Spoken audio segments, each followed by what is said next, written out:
저는 이 자리에서 먼저 묻고자 합니다. 원래대로라면 2027년 3월 3일에 치러져야 했던 선거가 왜 2년이나 앞당겨졌는가? 대통령 선거를 한번 치르는데 들어가는 국가적 비용이 1,000억 원이 넘습니다. 누가 이러한 소모와 낭비를 초래했는가? 우리는 우선 그 책임부터 따져 물어야 합니다. 책임은 분명히 국민의힘에게 있습니다.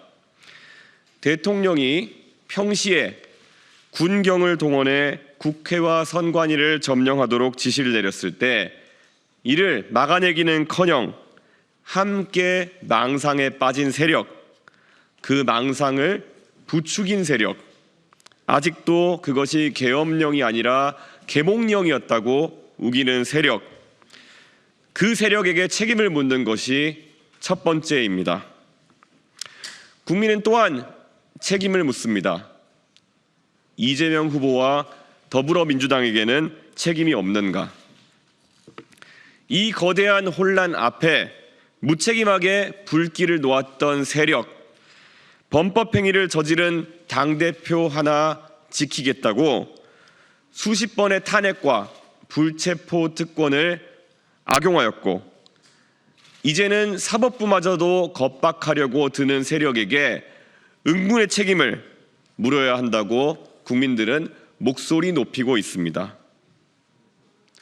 이번 대통령 선거는 단순한 정권 교체가 아닙니다. 양당 구조의 두 개의 거대한 탑을 무너뜨리고 대한민국 정치를 새롭게 다시 짜는 선거입니다. 양당이 서로 정권을 주고받는 정권 교환이 아니라 정권 교체가 이루어져야 한다는 것이 이번 대선의 시대 정신이며, 양당이 아니라 새로운 정당에게 새로운 시대의 지휘봉을 넘겨줘야 한다는 시대 교체, 세대 교체의 열망이 이번 대선의 분명한 역사적 목표입니다. 국민 여러분, 저는 오늘 이 자리에서 지난 며칠간 개혁신당에 새로 입당해 주신 수많은 당원 동지 여러분께 특별한 감사의 말씀을 드립니다. 대선 전 7만 명이었던 저희 개혁신당 당원은 불과 한 달 사이에 9만 명을 넘어섰습니다. 특히 지난 며칠 동안 수천 명이 한꺼번에 입당하는 놀라운 일이 벌어졌습니다. 왜 그런 일이 일어났는지 온 국민은 지켜보셨을 것입니다. 이제 시대 정신은 더욱더 분명해졌습니다. 국민의힘은 이제 더불어민주당이 아니라 자유통일당과 경쟁하는 정당이 되었고, 자유통일당에나 어울리는 분을 대통령 후보로 선출해 놓고도 스스로 선출한 후보를 끌어내리겠다고 새벽 3시에 계엄령을 선포하듯 후보를 교체하는 쿠데타 전문 정당이 되었습니다. 새삼스러운 풍경이 아니라 국민의힘은 원래 그랬던 정당이고, 그에 실망한 목소리가 모여서 개혁신당을 만드는 첫 걸음이 되었습니다. 그리고 지난 며칠간 수많은 공화주의자, 진실한 민주주의자들이 개혁신당에 새로운 희망을 걸고 입당해 주셨습니다. 저희는 그 열망을 결코 외면하지 않겠습니다. 22일 앞으로 다가온 이 선거에 막중한 책임감을 안고 저 이준석은 출사표를 던집니다. 국민 여러분, 이제 도덕과 정책으로 민주당과 당당히 경쟁할 수 있는 정당은 개혁신당 하나밖에 없습니다. 80년을 이어온 이 거대하고 부패한 양당 정치 체제에 균열을 내고 대한민국 정치의 새 출발을 가능하게 할 정당은 개혁신당뿐입니다. 이번 조기 대선에 국민의힘은 후보를 내세울 명분이 하나도 없습니다.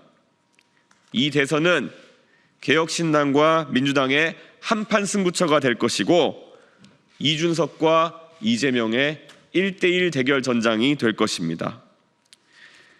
미래와 과거의 대결, 새로움과 낡음의 대결, 청렴과 부패의 대결, 유능과 무능의 대결이 될 것입니다. 국민의힘은 이번에 수백억 원의 선거 보조금을 받습니다. 그들은 질 것이 뻔한 선거에도 오로지 국민 세금을 태워 먹으려고 당선보다 당권에 눈이 멀어 한밤중 진흙탕 싸움을 벌이면서까지 대통령 후보를 내세웠습니다. 저는 그들과 다릅니다. 당권이 아니라 국민 주권을, 권력이 아니라 민주주의를 회복하기 위해 나왔습니다. 행정권과 190석의 입법권, 그리고 사법부까지 장악하려는 거대한 독재의 서막을 저지하겠습니다. 원내 의석은 가장 적지만 그것이 가장 강점이자 장점인 압도적 협치에 이준석 정부를 만들려고 이번 대선에 나섰습니다. 대국민 사기극으로 귀결될 단일화 쇼가 아니라 정면 돌파의 승부수를 던지기 위해 이 자리에 섰습니다. 존경하는 국민 여러분, 개혁신당이 있어 정말 다행이라는 말씀 지난 며칠간 많이 들었습니다. 그 말에 가슴이 뜨겁습니다. 그리고 무거운 책임을 느낍니다. 마흔의 도전입니다. 1971년 박정희 정권에 맞서 40대 기술론을 들고 일어났을 때 김영삼 전 대통령의 나이는 43세였습니다. 그리고 김대중 전 대통령의 나이는 47세였습니다.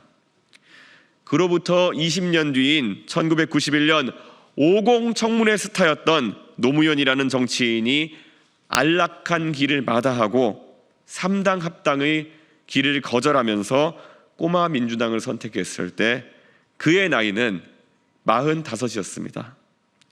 40의 도전입니다. 대한민국이 다시 40의 정신으로 도전할 때입니다. 김영삼, 김대중, 그리고 노무현의 길, 그들의 용기를 다시 계승하는 이준석의 도전이 오늘부터 시작됩니다.